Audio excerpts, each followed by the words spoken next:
మరియు పరిశుద్ధులతో యుద్ధము చేయను, వారిని జయింపను, దానికి అధికారం ఇయ్యబడిను. ప్రతి వంశము మీదను, ప్రతి ప్రజ మీదను, ఆయా భాషలు మాట్లాడు వారి మీదను, ప్రతి జనము మీదను అధికారము దానికి ఇయ్యబడిను. ప్రార్థన చేసుకుందాం. ప్రేమ కలిగిన తండ్రి, మహిమ కలిగిన మా యేసు ప్రభువా, మీకు వందనాలు. మీ మహాకృపను బట్టి మరొక పర్యాయం మీ దగ్గరకు వస్తూ ఉన్నాం. మీరే మాతో మాట్లాడండి. వీక్షిస్తున్న వారికి గ్రహించుకోగలిగే శక్తిని అనుగ్రహించండి. మీ సత్యమును, మీ సంకల్పమును, మీ ప్రణాళికను మీరేమి చేయబోతూ ఉన్నారో మీరు మాకు వ్రాయించి ఇచ్చిన ఈ ప్రకటన గ్రంథములో ఉన్న మీ ఆలోచనను గ్రహించగలిగే శక్తిని మాకు దయచేయమని యేసయ్య పుణ్యనామమును అడిగి వేడుకొని ప్రారంభించుకుంటున్నాము తండ్రి. ఆమేన్. దేవదేవుడు భూమి మీద జరగబోయేటువంటి సంగతులను వ్రాసి మనకు పంపించారు. అదే ప్రకటన గ్రంథం. ఈ ప్రకటన గ్రంథములో పరిశుద్ధుల గురించి చాలా స్పష్టంగా వ్రాశారు. ఇక్కడ మనం చదువుకున్నటువంటి ఈ వాక్య భాగంలో, మరియు పరిశుద్ధులతో యుద్ధము చేయను, వారిని జయింపను, దానికి అధికారం ఇయ్యబడిను అని వ్రాయబడి ఉన్నది మొదటి భాగంలో. సముద్రములో నుంచి వచ్చినటువంటి క్రూర మృగము, భూమిలో నుంచి వచ్చినటువంటి క్రూర మృగము వారి చరిత్రను భూమి మీదకి వచ్చి చనిపోయేటువంటి విధానాన్ని ఈ ప్రకటన గ్రంథంలో వ్రాశారు. 13వ అధ్యాయంలో ప్రత్యేకించి సముద్రములో నుంచి వచ్చినటువంటి వాడు, భూమిలో నుంచి వచ్చినటువంటి క్రూర మృగము, వీరిద్దరూ మనుషుల్లోనే నివాసం చేస్తూ ఉన్నారు. వీరిద్దరూ చేయబోయేటువంటి బహు కఠినమైనటువంటి కార్యాల గురించి ఈ 13వ అధ్యాయంలో దేవుడు వ్రాయించి మనకు అనుగ్రహించారు. వీడు సాతాను దగ్గర నుంచి సింహాసనమును, బలమును, అధికారమును పొందుకోవడం మాత్రమే కాకుండా ఈ 7 సంవత్సరాల కాలంలో ప్రపంచమంతటిని కూడా వాడి వైపు ఆకర్షించుకునేటువంటి విధముగా అనేక అద్భుతాలను, ఆశ్చర్య కార్యాలను వీడు జరిగిస్తూనే ఉంటాడు 7 సంవత్సరాల చివరి వరకు కూడాను. అయితే ఇక్కడ వీడు చేస్తూ ఉన్నటువంటి కార్యములన్నిటిలో కూడా పరిశుద్ధులతో యుద్ధము చేయడం అనేటువంటిది చాలా మంది జీర్ణించుకోలేనటువంటి పరిస్థితి. దేవుడు భూమి మీద జరగబోయేటువంటి సంగతులను వ్రాయించినప్పుడు పరిశుద్ధులు అని ఇక్కడ వ్రాయించారు. ఈ పరిశుద్ధులు ఎవరు?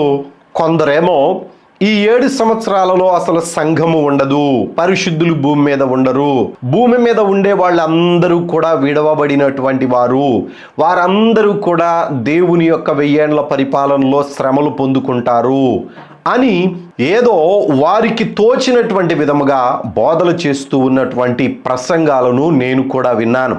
అయితే ఈ 7 సంవత్సరాల శ్రమల కాలంలో మనం ధ్యానం చేస్తూ ఉన్నటువంటిది ప్రత్యేకించి 2వ 3.5 సంవత్సరము. ఈ 2వ 3.5 సంవత్సరములోనే ఈ నియంత అయినటువంటి వానికి సాతాను యొక్క సింహాసనమును, బలమును, అధికారమును వాడే ఇచ్చాడు. అయితే ఈ అధికారమును, వీడికిచ్చిన బలమును ఆధారము చేసుకొని ప్రపంచంలో ఉన్నటువంటి అనేక దేశాలను ఐగుప్తు దేశముతో సహా ఓడించి ఆ దేశాలను హస్తగతము చేసుకొని వీడి యొక్క బానిసల క్రింద కొంతమందిని, వీడికి పనిచేసేటువంటి వారిగా కొంతమందిని, వీడి సైన్యముగా కొంతమందిని వీడు ఏర్పాటు చేసుకుంటూ వస్తాడు.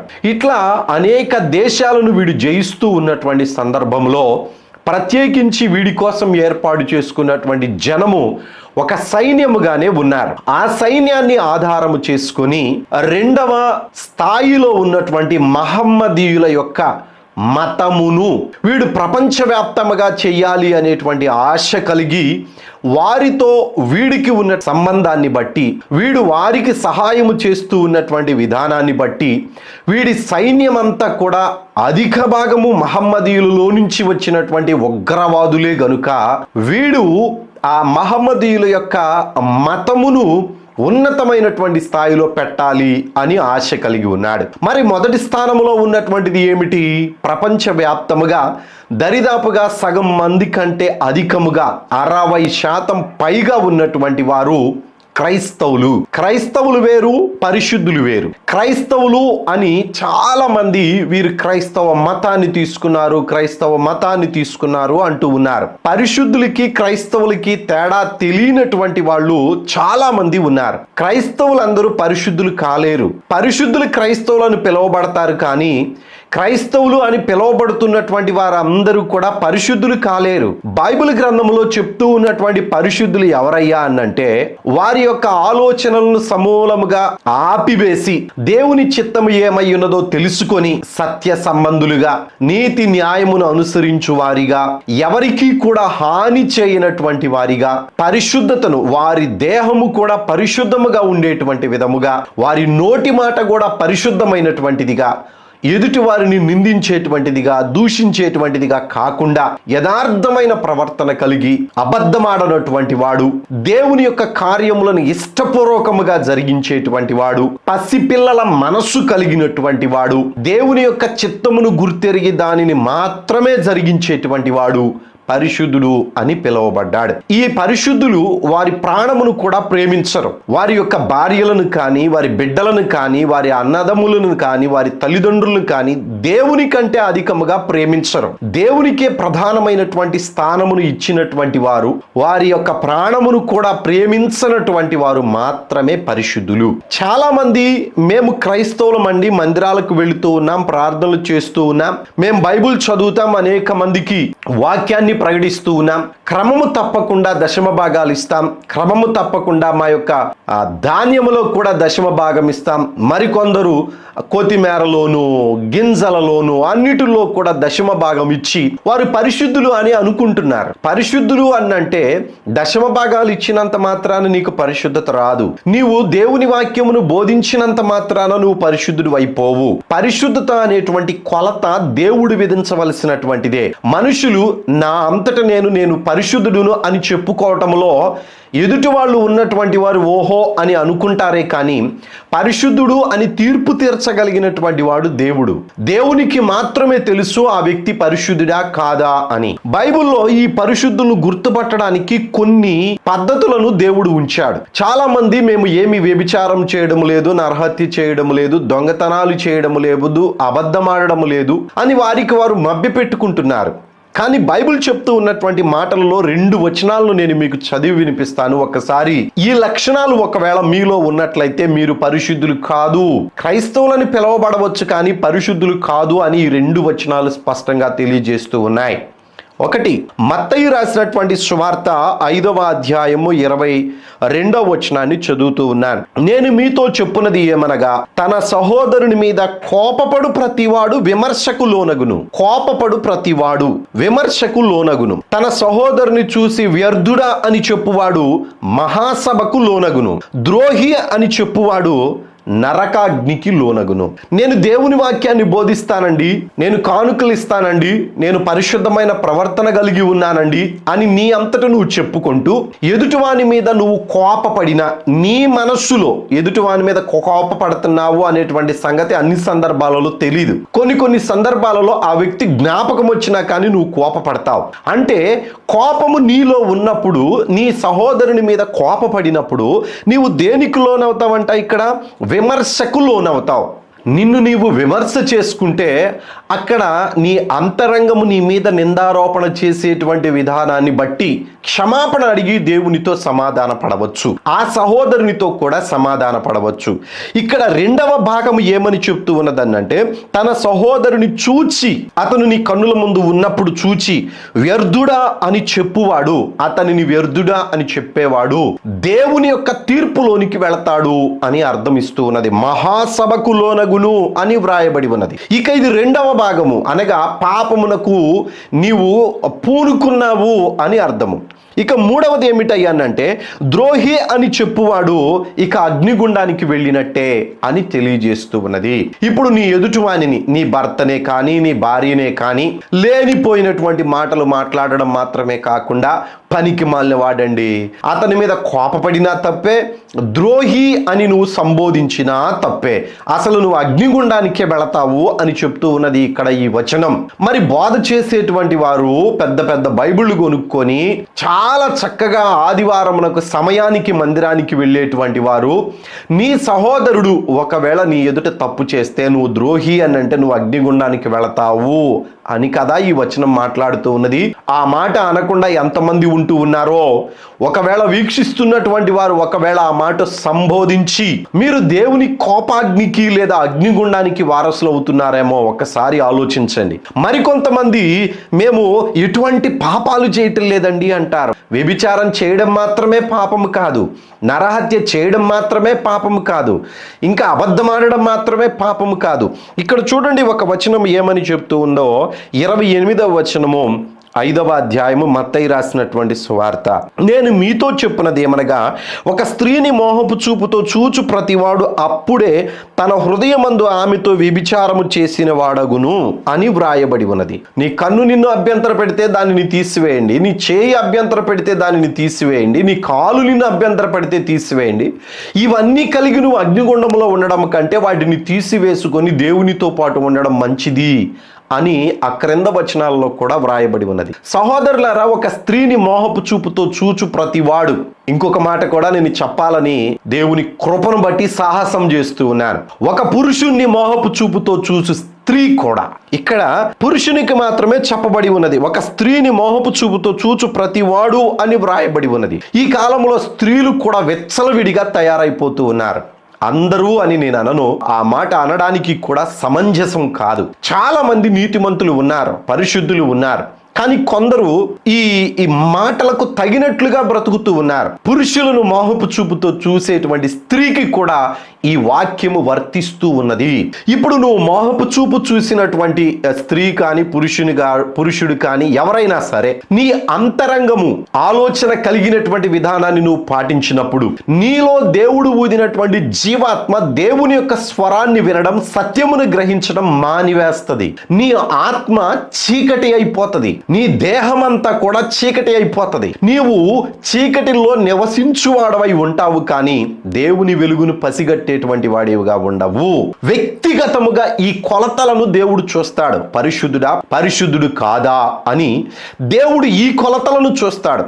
మొదటిగా నీ అంతరంగము శుద్ధీకరించబడాలి, తర్వాత నీ శరీరము కూడా పరిశుద్ధమైనదిగా ఉండాలి. అప్పుడు మాత్రమే పరిశుద్ధాత్మ దేవుడు నీతోను నీలోను నివాసము చేసేటువంటిది. నీలో పరిశుద్ధాత్మ దేవుడు నివాసము చేసినప్పుడు మాత్రమే నువ్వు పరిశుద్ధుడువు అని పిలువబడతావు. అసలు పరిశుద్ధాత్మ సహవాసమే తెలియనటువంటి వారందరూ చాలా మంది నేను భక్తుడును, భక్తిపరురాలును అని అనుకుంటున్నారు. కానీ ఒకసారి మీ అంతరంగాన్ని పరీక్షించుకోండి. దేవునికి వ్యతిరేకమైనటువంటి కార్యాలు ఎన్ని చేస్తున్నావో, నీ పొరుగువానిని ఎంతసేపు నువ్వు దూషిస్తూ ఉన్నావో, నీ యొక్క కన్నులతోటి, నీ దేహముతోటి ఎన్ని విధాలుగా పాపాలు చేసి ఆదివారం రోజు మాత్రం ప్రార్థనకి వెళ్ళేటువంటి భక్తి పరులు లేరా? పాపం అన్యులకు తెలియక బైబిల్ తీసుకొని వెళ్ళేటువంటి ప్రతి ఒక్కరిని కూడా క్రైస్తవ మతం తీసుకుంటున్నారు అనుకుంటున్నారు. పాపం వాళ్ళకి సరిగ్గా తెలియదు కదా. దేవుడు పరిగణలోనికి తీసుకున్నటువంటి పరిశుద్ధులు వీరు. పరిశుద్ధమైనటువంటి ప్రవర్తన కలిగినటువంటి వారు, పరిశుద్ధమైనటువంటి జ్ఞానము కలిగినటువంటి వారు, పరలోకము నుంచి పంపబడినటువంటి దేవుని చిత్తమును, దేవుని న్యాయమును, దేవుని యొక్క జ్ఞానమును వెతికి పరిశుద్ధత కలిగి జీవించేటువంటి వారు మాత్రమే పరిశుద్ధులు. ఇంకొంతమంది యేసుక్రీస్తు వచ్చిన తరువాత మాత్రమే పరిశుద్ధత వచ్చింది అని అనుకుంటున్నారు. సహోదరులారా, ఈ యేసుక్రీస్తే శరీరధారిగా రాక మునుపు భూమి మీద మాట్లాడిన ప్రతి భక్తునితో దేవుడు మాట్లాడినటువంటి స్వరము ప్రభు అయిన యేసుక్రీస్తే.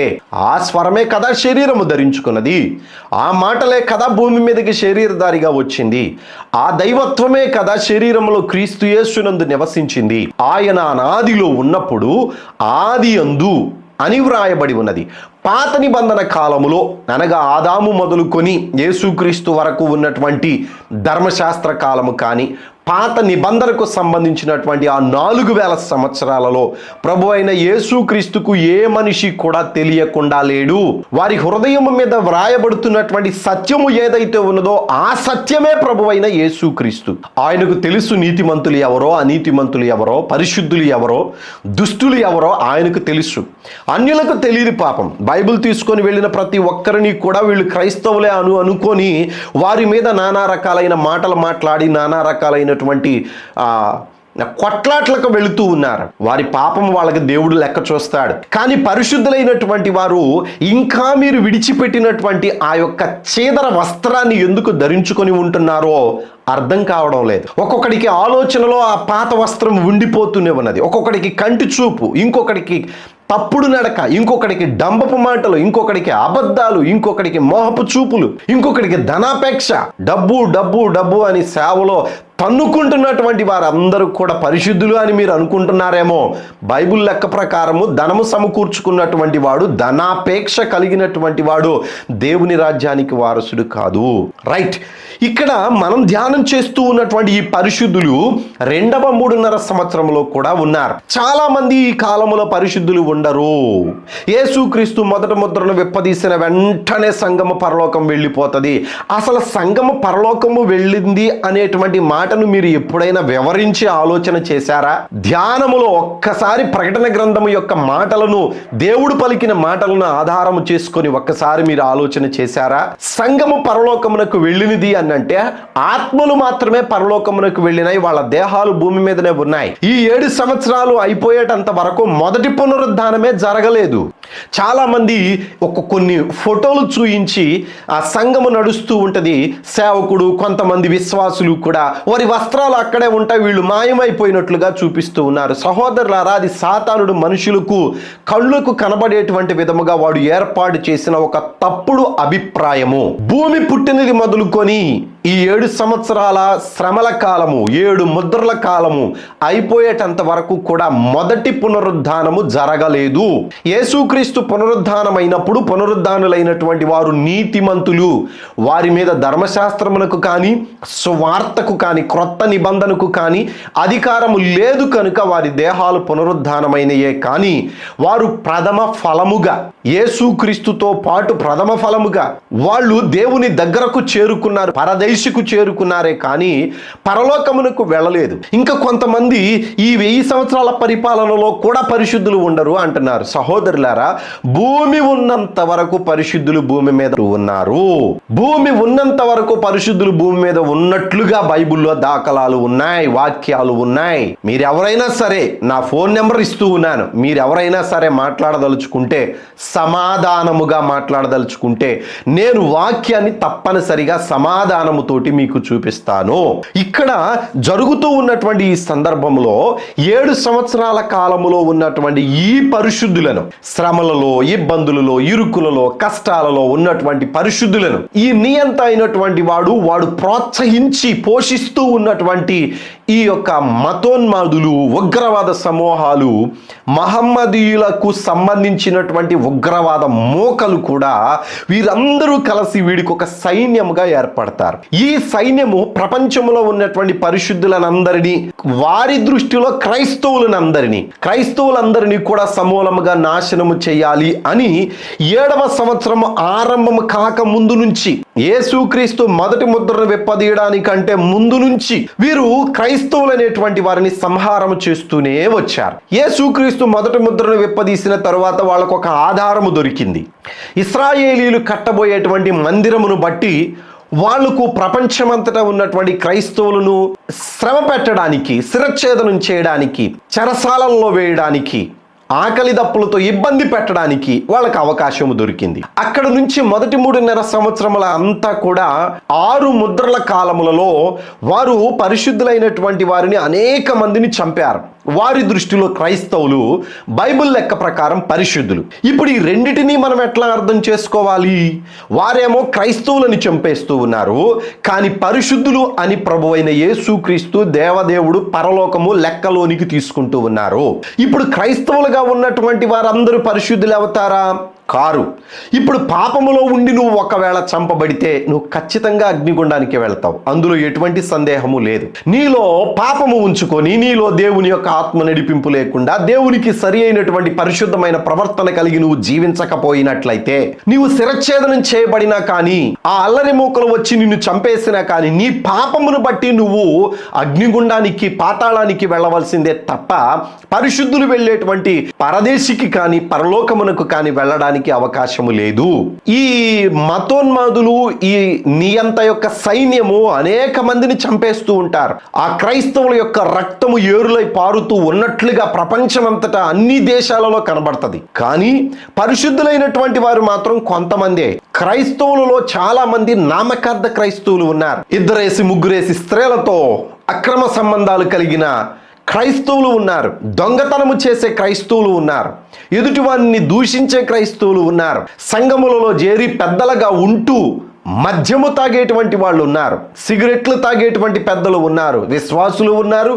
సేవకులు ఉన్నారు. బిషప్పులు కూడా ఉన్నారు. మద్యము తాగి బోధ చేసేటువంటి దైవ సేవకులు కూడా ఉన్నారు. ఈ మాటలు చాలా ప్రాముఖ్యమైనటువంటివి. వారి జీవితాలలో ఈ లోపాలు ఉండబట్టి ఒకవేళ అల్లరి మూకలు వచ్చి, మతోన్మాదులు వచ్చి, ఈ నియంత యొక్క సైన్యము వచ్చి నిన్ను చంపివేస్తే నీవు పరదేశికి వెళ్ళవు సహోదరుడా, సహోదరి. ఇది ఖచ్చితమైనటువంటి మాట బైబిల్ చెప్తూ ఉన్నటువంటి. అందుకనే ఇక్కడ పరిశుద్ధులు అని ప్రస్తావించాడు దేవుడు. పరిశుద్ధులతో వీళ్ళందరూ కూడా యుద్ధము చేస్తారు. యుద్ధము చేసినప్పుడు ఈ నియంత యొక్క సైన్యము ఉగ్రవాదులు వారి మతాన్ని మొదటి స్థానంలోనికి తీసుకొని రావాలి అని మహమ్మదీయుల పక్షమున ఉన్నటువంటి ఉగ్రవాద సమూహాలందరూ కూడా ఈ క్రైస్తవులను ప్రతి దేశంలో ఉన్నటువంటి వారిని చంపేస్తూనే ఉంటారు. వారిలో నామకార్థ క్రైస్తవులు కూడా చాలామంది చనిపోతారు. వీళ్ళు చేసేటువంటి పని, వారి దేవుడు వారి చెప్పిందే చేస్తున్నాము అనేటువంటి మాట యేసుక్రీస్తు శరీరధారిగా భూమి మీద ఉన్నప్పుడే చెప్పారు. మిమ్మల్ని సమాజ మందిరముల్లో నుంచి బయటికి ఈడ్చుకొని వచ్చి మిమ్మల్ని చంపి వారు తమ దేవునికి సేవ చేయుచూ ఉన్నాము అని అనుకునేటువంటి కాలము వచ్చును అని దేవుడు చెప్పాడు. అది ఇప్పుడు మనం ధ్యానం చేస్తూ ఉన్న 13వ అధ్యాయంలో నియంత యొక్క సైన్యము వచ్చి పరిశుద్ధులతో యుద్ధము చేయడమే. ఆ మాటను చదువుతున్నాను ఒకసారి. యోహాను రాసినటువంటి సువార్త 16వ అధ్యాయము 1 నుంచి 2 వచనాలు. మీరు అభ్యంతర పడకుండవలెనని ఈ మాటలు మీతో చెప్పుచూ ఉన్నాను. వారు మిమ్మును సమాజ మందిరముల్లో నుండి వెలివేయుదురు. మిమ్మును చంపు ప్రతివాడు తాను దేవునికి సేవ చేయుచు ఉన్నానని అనుకుని కాలము వచ్చుచు ఉన్నది. ఈ కార్యము చేసేటువంటి వారు ఉగ్రవాద సమూహాలు, ఉగ్రవాద మూకలు. ఈ నియంతగాడికి ఉన్నటువంటి వాళ్ళందరూ కూడా వాళ్లే. దాని గురించి కూడా మనం ధ్యానం చేద్దాం. అయితే వీళ్ళందరూ వచ్చి సమాజ మందిరాలలో, చర్చిలలో, సంఘాలుగా కూడుకుంటున్నా ఎక్కడైనా కానీ బైబిల్ పట్టుకొని కనబడితే వాళ్ళ యొక్క ఆవేశముతోటి క్రైస్తవులు చంపేస్తారు. కానీ సహోదరుడా, క్రైస్తవుడవై ఉన్నటువంటి నీవు పరిశుద్ధుడవై ఉన్నావా లేదా అది నువ్వు గ్రహించుకోవాలి. నువ్వు పరిశుద్ధుడవో కాదో నేను చెప్పలేను, నేను పరిశుద్ధుడో కాను నువ్వు చెప్పలేవు. కానీ నీ అంతరంగము, దేవుని యొక్క ఆత్మ, దేవదేవుడు ఖచ్చితంగా నిన్ను పరిశుద్ధుడివో కాదో నిర్ణయించగలిగేటువంటి శక్తిని కలిగి ఉన్నారు.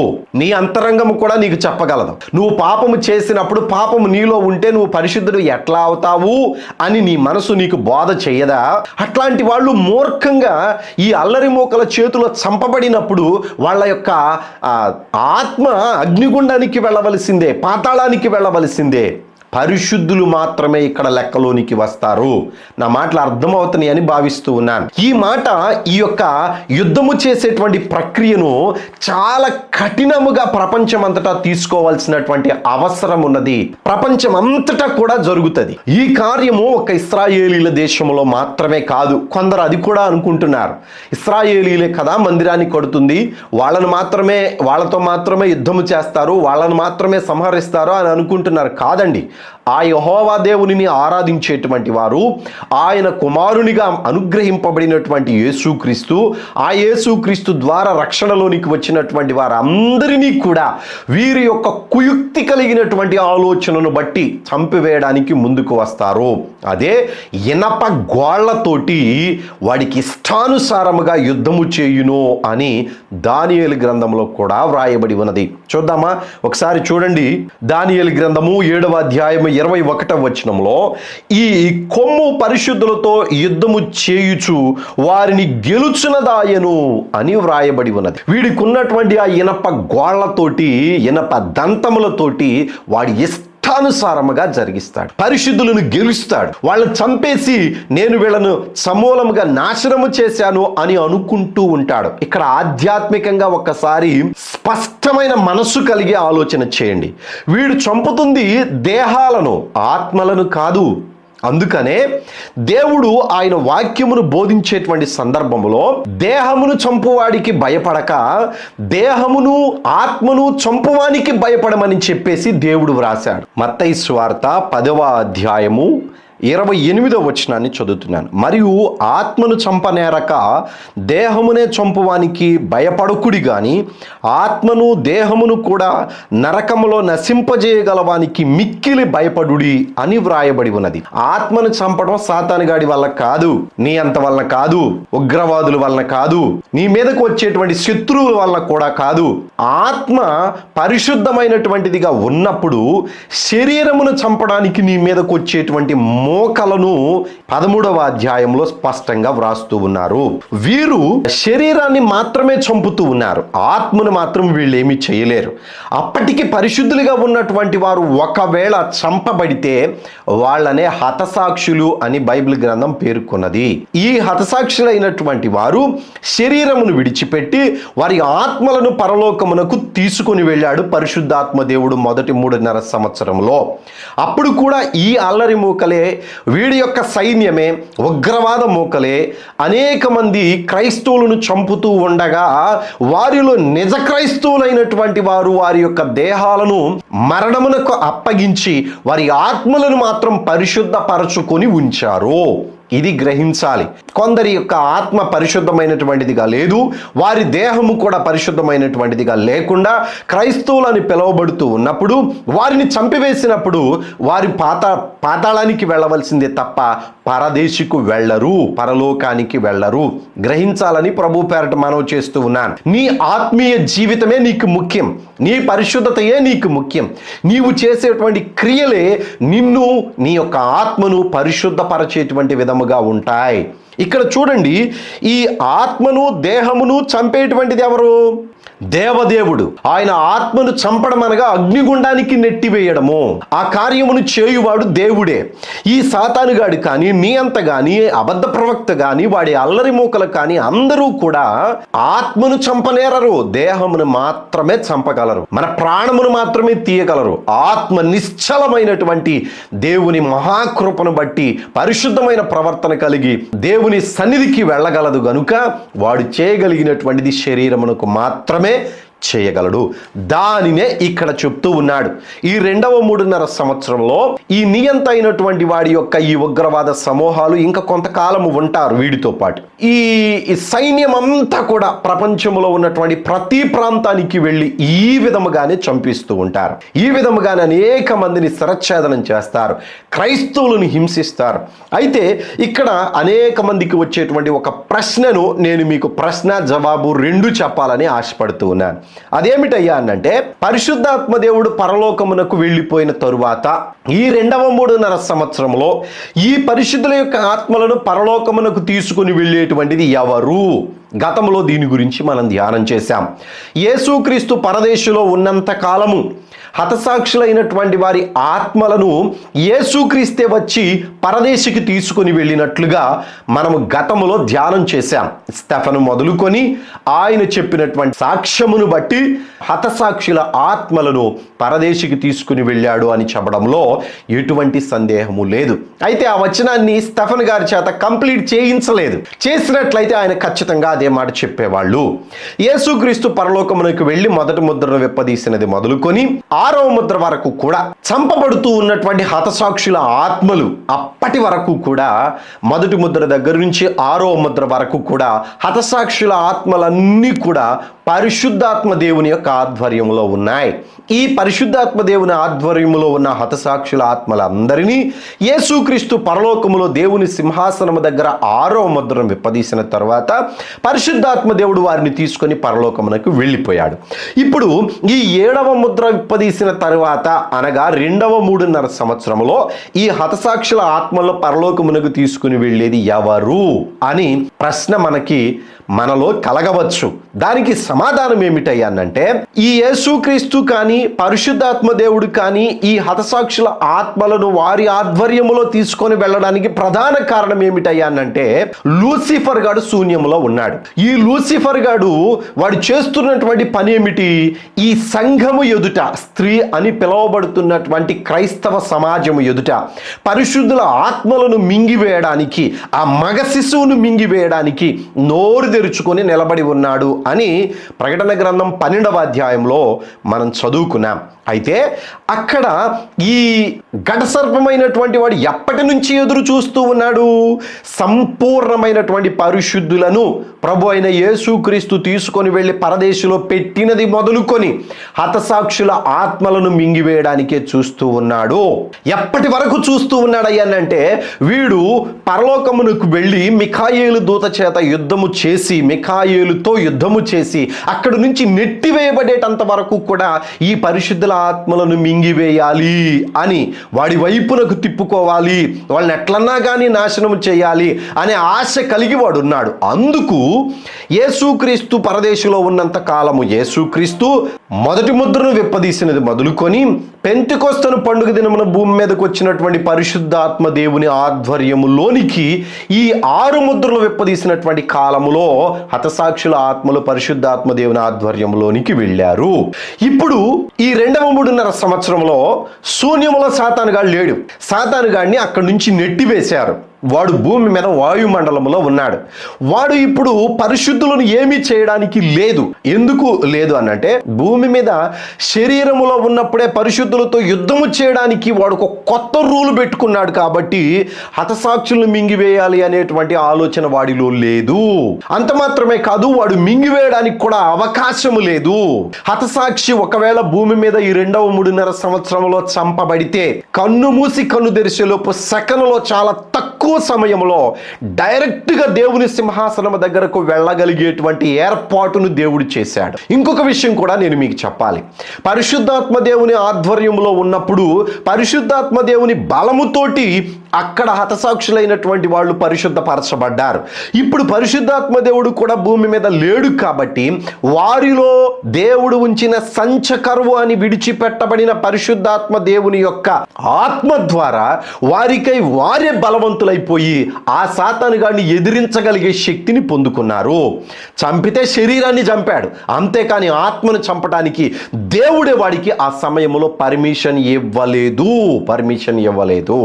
వాడు నెట్టివేయబడిన తర్వాత వాడి బలము, వాడి అధికారము మనిషికి ఇచ్చివేశాడు కాబట్టి, నీ అంతకు ఇచ్చివేశాడు కాబట్టి వాడికి ఆ బలము, ఆ శక్తి లేదు. కనుక చంపబడుతూ ఉన్నటువంటి ప్రతి ఒక్క హతసాక్షి కూడా ఈ నీ అంత సైన్యము, నీ అంత అబద్ధ ప్రవక్త సైన్యము, సాతాను యొక్క సైన్యము, చంపుతూ ఉన్నటువంటి ఈ యొక్క మనుషులు, పరిశుద్ధులైనటువంటి వారి ఆత్మలు మాత్రమే పరలోకమునకు డైరెక్ట్గా వెళ్ళగలిగేటువంటి ఏర్పాటుని దేవుడు 2.5 సంవత్సరంలో చేశాడు. దీనికి ప్రధానమైనటువంటి వచనాన్ని నేను మీకు చూపిస్తూ ఉన్నాను. 20వ అధ్యాయం, ప్రకటన గ్రంథం 20వ అధ్యాయం 4వ వచనం. అంతటి సింహాసనములను చూచి తిని వాటి మీద ఆసీనులయ్యుండు వారికి విమర్శ చేయుటకు అధికారం ఇయ్యబడెను. మరియు క్రూర మృగముకైనను దాని ప్రతిమకైనను నమస్కారము చేయక తమ నొసల యందు గాని చేతుల యందు గాని నీ ముద్రను వేయించుకొనని వారిని యేసు విషయమై తామిచ్చిన సాక్ష్యము నిమిత్తము, దేవుని వాక్యము నిమిత్తము శిరచ్ఛేదనము చేయబడిన వారి ఆత్మలను చూచి తిని. వీరు సపరేట్గా ఉన్నటువంటి వారు. వీరికి ఒక ప్రత్యేకమైన హోదా ఉంది. 2.5 సంవత్సరంలో మాత్రమే సాతానుగాడి యొక్క ముద్ర, క్రూర మృగము యొక్క ముద్ర వేయబడింది మనుషుల మీద. 2.5 సంవత్సరంలో మాత్రమే మనుషులకు ఆ ముద్ర వేశారు. మొదటి 3.5 సంవత్సరంలో ఆ ముద్ర లేదు. 2.5 సంవత్సరంలో అబద్ధ ప్రవక్త వచ్చిన తరువాత ఈ నియంతను ఆపాదించి వాడిని ప్రజలలో దేవుడిని చేయడానికి అబద్ధ ప్రవక్త ప్రవేశపెట్టి ప్రజలను ప్రేరేపించినటువంటి ముద్ర 666 ముద్ర. ఇక్కడ పరలోకములో దేవుని సింహాసనము దగ్గరకు వెళ్ళిన ఆత్మలు ఈ యొక్క ముద్రను నిరాకరించారు. చేతుల మీద కానీ నొసట మీద కానీ ఆ ముద్రను వేసుకోవడానికి వాళ్ళు ఇష్టపడలేదు. చంపేస్తే చంపేరా బాబు, మా శరీరమును విడిచిపెట్టిన వెంటనే దేవుని ముఖ దర్శనం చూస్తాము, ఆ సంతోషముతో బ్రతుకేటువంటి వాడే నిజమైన క్రైస్తవుడు. ఆ కాలంలో బయటపడుతుంది ఒక్కొక్కరి యొక్క పరిశుద్ధత, ఒక్కొక్కరి యొక్క భక్తిహీనత. డబ్బు కోసమో, భయము ప్రేమతోనో చాలామంది పిరికి వాళ్ళు ఉన్నారు. ఈ పిరికి వాళ్ళ గురించి బైబిల్లో ఒక మాట వ్రాయబడి ఉన్నది. 8వ వచనము 21వ అధ్యాయము. పిరికి వారు, అవిశ్వాసులు, అసహ్యులు, నరహంతకులు, వ్యభిచారులు, పిరికివారు దేవుని కోసం తమ ప్రాణమును పెట్టడానికి సమయం వచ్చినప్పుడు నేనైతే అది గొప్ప భాగ్యము అని ప్రకటిస్తాను. ఆ భాగ్యము, ఆ హోదా, ఉన్నతమైన స్థితి, ఆ గొప్ప గౌరవము కలిగినటువంటి పరిస్థితి నీకు వచ్చినప్పుడు నీవు దానిని వద్దు అని పిరికివాడిగా తప్పించుకున్నావు అనంటే, అవిశ్వాసము వల్ల నువ్వు త్రోసిపుచ్చావు అనంటే నీకు ఉన్నటువంటి విశ్వాసము సరి అయినటువంటిది కాదు అని అర్థమవుతూ ఉన్నది.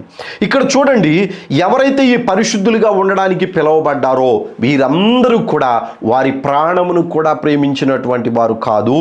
ప్రకటన గ్రంథము 12వ అధ్యాయము 11వ వచనము. మరియు వారు గొర్రెపిల్ల రక్తమును బట్టి తామిచ్చిన సాక్ష్యమును బట్టి వానిని జయించిన వారు, కానీ మరణము వరకు తమ ప్రాణమును ప్రేమించిన వారు కారు.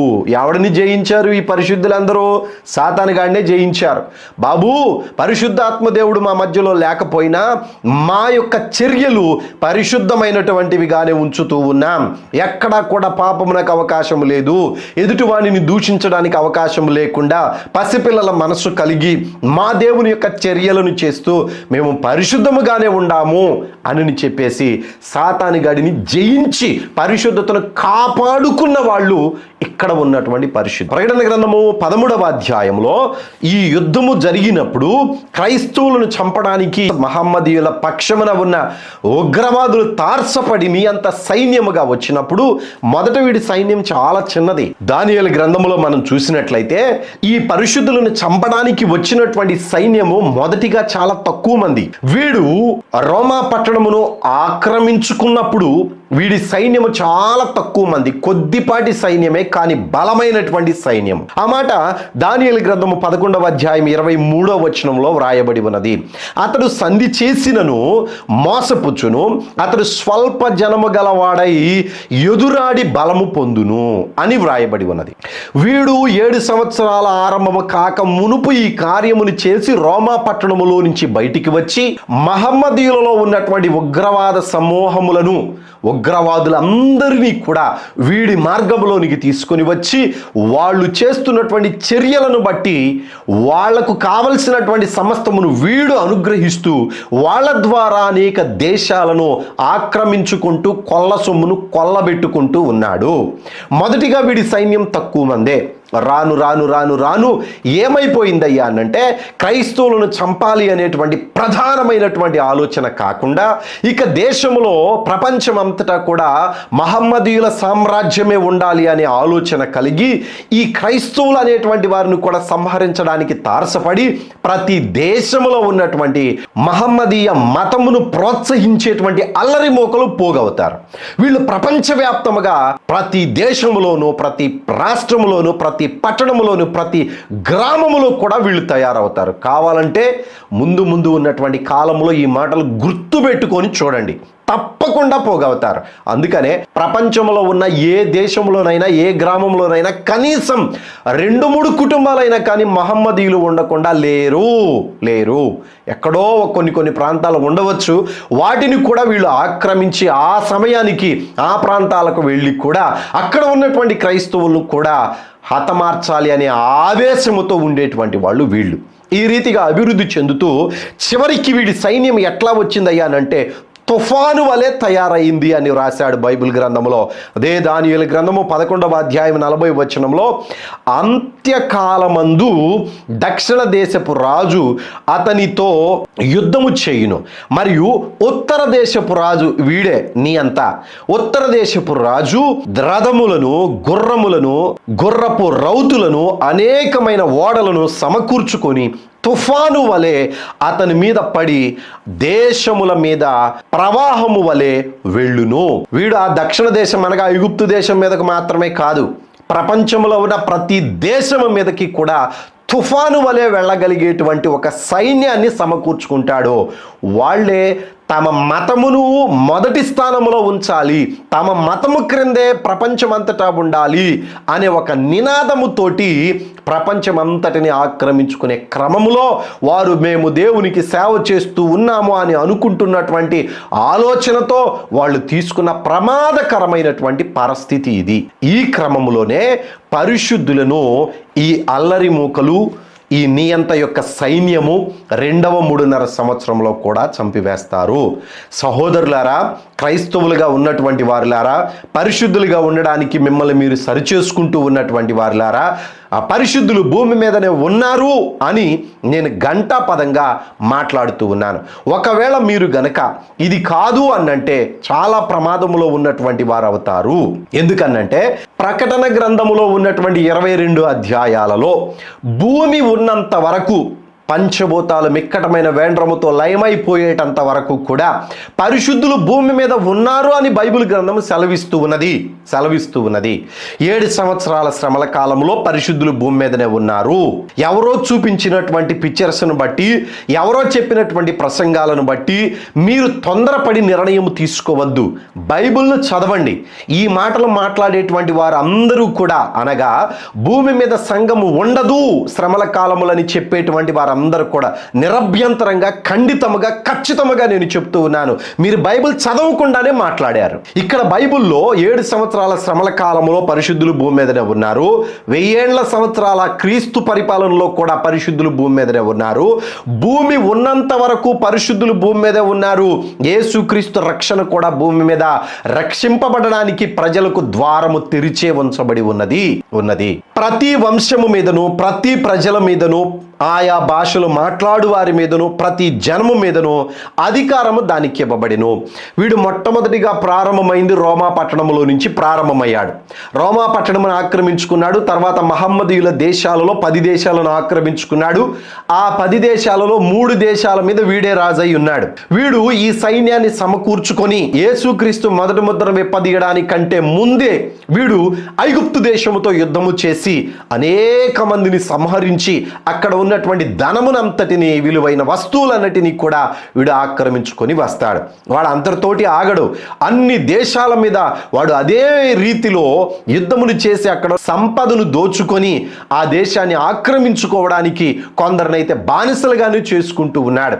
ఈ రీతిగా వాడి ఉక్కు పాదమును మోపి ఆ ఇనప దంతములతో వాడి చీల్చి వేస్తూ అనేక దేశాల మీదకి తుఫాను వలె వెళుతూ ఉన్నటువంటి సందర్భంలో ఇశ్రాయేలీయుల దేశములో దేవాలయమును కట్టడానికి పూనుకున్నటువంటి వివాదము దగ్గర వాడి పతనమే స్టార్ట్ అయింది. అక్కడికి వచ్చి ఇశ్రాయేలీలతో యుద్ధము చేస్తూ ఉండగా ఆ ఇశ్రాయేలీల దేశంలో ఉన్నటువంటి 1,44,000 మందిని, నెక్స్ట్ అధ్యాయంలో వీరి గురించి మనం ధ్యానం చేస్తాం. 1,44,000 మందిని వివాహము కాని వారు వీరు కాకుండా ఇంకా అనేక మంది వివాహం అయిన వాళ్ళు, దేవుని కోసం నిలబడినటువంటి వారు, క్రీస్తు గురించి సాక్ష్యం చెప్పినటువంటి వారు ఇశ్రాయేలీల దేశంలోనే అనేక మంది చంపబడుతూ ఉన్నారు. వీడు ఆ మార్గమును ఎన్నుకొని ప్రపంచంలో ఉన్న ప్రతి దేశములో, ఇక్కడ చూడండి స్పష్టంగా వ్రాశాడు, ప్రతి వంశము మీదను, ప్రతి ప్రజ మీదను, ఆయా భాషలు మాట్లాడు వారి మీదను, ప్రతి జనము మీదను ఏ దేశాన్ని వీడు వదిలిపెట్టాడు. వాడి సైన్యము ప్రతి దేశమునకు పంపిస్తాడు. అక్కడ ఉన్నటువంటి ప్రతి క్రైస్తవ సమాజమునకు వెళ్ళి పరీక్షించి వారిని బయటికి తీసుకొని వచ్చి వారిని చంపేసేటువంటి భయంకరమైనటువంటి పరిస్థితి క్రైస్తవులకు ఆ కాలంలో రాబోతూ ఉన్నది. ఎందుకు దేవుడు వాడికి పర్మిషన్ ఇచ్చాడు ఈ రీతిగా చేయడానికి అన్నంటే, వాడిని సమూలముగా నాశనము చేయడానికి ఒకటి. రెండవది, రాజరికములో ఉండేటువంటి దేవుని పిల్లలు ఎవరో ఫిల్టర్ చేయబడడానికి. ఇంకొక మాట కూడా చెప్పగలుగుతూ ఉన్నాను. అదేమిటయ్యానంటే, దేవునిని అధికముగా ప్రేమించినటువంటి వాళ్ళు ఎవరో కూడా ఈ ఫిల్టర్లోనే బయటికి వస్తూ ఉన్నారు. కాబట్టి తమ ప్రాణమును ప్రేమించకుండా దేవుని కోసము వారి రక్తమును, వారి ప్రాణమును దారబోసినటువంటి వాళ్ళు ఎవరో వారిని దేవుడు 1000 ఏళ్ల పరిపాలనలో ఆయనతో పాటు రాజ్యము చేయడానికి మొదటి పునరుద్ధానములో వారి యొక్క దేహాలను మహిమాత్మ దేహములుగా వారికి ఇవ్వబోతూ ఉన్నాడు. అర్థమైందని భావిస్తూ ఉన్నాను. నెక్స్ట్ వచనంలో జీవ గ్రంథము గురించి వ్రాయబడి ఉన్నది. దాని గురించి నెక్స్ట్ వీడియోలో మనం మాట్లాడుకుందాం. ప్రకటన గ్రంథము సృష్టికి చివరి రోజులు అనే ఈ పుస్తకాన్ని మీకు అందుబాటులో ఉంచుతూ ఉన్నాం. కావలసినటువంటి వారు మీ అడ్రస్ని వాట్సాప్లో పంపించండి. ఈ బైబిల్ ఛానల్ అనేటువంటి ఒక వాట్సాప్ ఛానల్ని మీకు అందుబాటులోకి తీసుకొని వస్తూ ఉన్నాం. చాలామంది బైబిల్ చదవడం లేదు. బైబిల్ చదవకపోవడం వలన ఆ బైబిల్ని కనీసం మీ సెల్ ఫోన్లోనైనా వింటారు అనే ఒక ఆశతోటి చదివి దానిని మీకు అందిస్తూ ఉన్నాం. మీరు కూడా స్వీకరించండి. ఈ ఛానల్లో మీరు కూడా సభ్యత్వాన్ని సంపాదించుకోనండి. ఈ పుస్తకం కావలసినటువంటి వారు మీ అడ్రస్ను పంపిస్తే పోస్ట్ ద్వారా మీకు ఈ పుస్తకాన్ని ఉచితముగా మేము అనుగ్రహిస్తూ ఉన్నాం. దేవుని కృప మీకు, మీ కుటుంబాలకు తోడైండును గాక. వందనాలు. సెలవు తీసుకో.